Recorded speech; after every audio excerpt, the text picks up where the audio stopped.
The background and identity of the trans activist who died in Bali. The trans activist who died in Bali was Rodrigo Ventocilla, a 32-year-old Peruvian citizen and a graduate student at Harvard Kennedy School.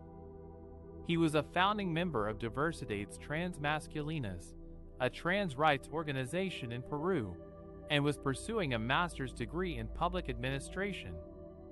He was also a married man who had traveled to Bali for his honeymoon with his husband, Sebastián Marilano.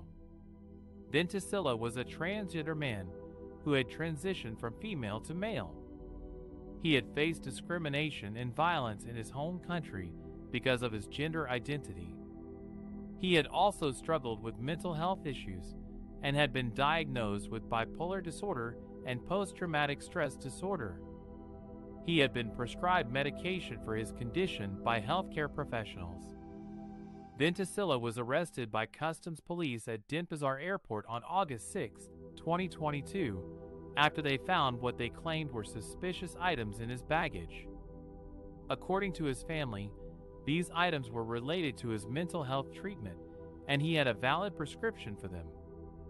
His husband, who arrived on a different flight, was also detained when he tried to help Ventocilla. The family accused the Bali police of mistreating Ventocilla and Marilano, and of asking for exorbitant sums of money for their release.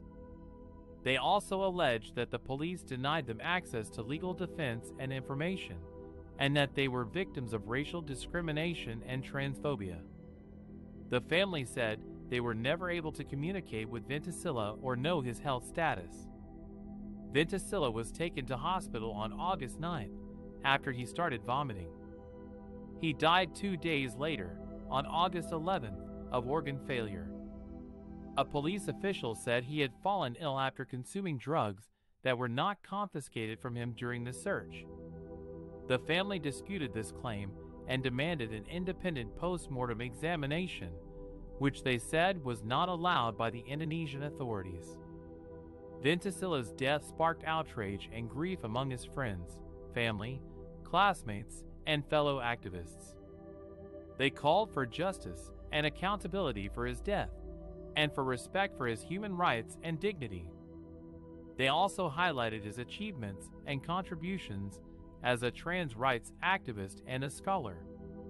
They remembered him as a brave, compassionate, and inspiring person who fought for a more inclusive and equitable world. Rodrigo Ventocilla was a transgender man and a prominent trans rights activist from Peru. He was also a graduate student at Harvard University, pursuing a master's degree in public administration. He had traveled to Bali, Indonesia, with his husband Sebastián Marilano for their honeymoon in August 2022. However, their dream vacation turned into a nightmare when they were arrested by customs police at Bali's airport on August 6th. According to the police, they found suspected cannabis-derived products in Ventocilla's luggage, which are illegal in Indonesia.